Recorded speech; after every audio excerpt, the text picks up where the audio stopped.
देखो ये छत्तीसगढ़ का एक जो सरगुजा संभाग आता है पूरा, उस सरगुजा संभाग के अंदर एक नदी बहती है हसदेव नाम की, और उसके आसपास का जो जंगल है, अंबिकापुर जिला और अपना सूरजपुर जिला, इस तरह का जो है, लगभग 17,000 हेक्टेयर भूमि उसके अंदर आ रही है। और वहाँ पर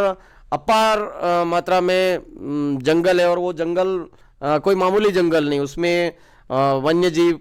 सभी तरह के वन्य जीव वहाँ पर, जैसे हाथी, जैसे भालू, इस तरह के जो वन्य जीव वहाँ पर है। इसका मतलब जंगल जो है वो घना जंगल है। और उस जंगल को आज कहीं ना कहीं जो अडानी अंबानी, जो पूंजीपति की सरकार, पूंजीपति लोगों की गुलाम सरकार है, वो आज उनके जरिए उनको कब्जे में करवा रही है। अभी पिछले साल ये मुद्दा बहुत ज़्यादा गरमाया था, पूरे देश लेवल पर एक आवाज़ उठी थी घासदेव बचाओ, और उस आवाज़ के जरिए वो जो कटाई चल रही थी वो रुक गई थी। और फिर वापस अब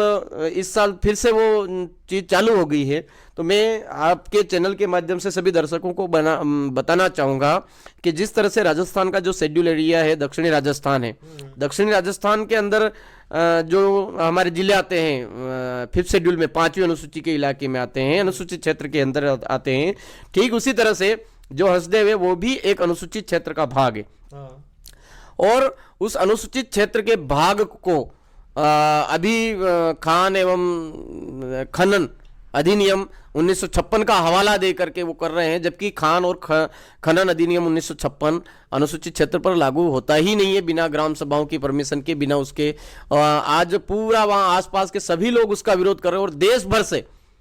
केवल आदिवासी समुदाय ही नहीं, सभी समुदाय मिलकर के इस जो विनाश होने जा रहा है, इस विनाश को रोकने के लिए सरकार से अपील कर रहे हैं। लेकिन सरकार तानाशाही रवैया अपनाते हुए कम से कम 1500 से ज़्यादा वहाँ पर पुलिसकर्मी तैनात करके जोर जबरदस्ती करके उस जंगल को कटवा रही है, और बोल रही है कि यहाँ पर जो कोयला है उस कोयले को हम निकालना चाहते हैं। तो भाई कोयला निकालना, वो निकालना चाह रहे तो हमको कोई दिक्कत नहीं है, निकालना चाहिए, जब जरूरत हो उतना वो करना भी चाहिए, लेकिन बिना ग्राम सभा की परमिशन के संविधान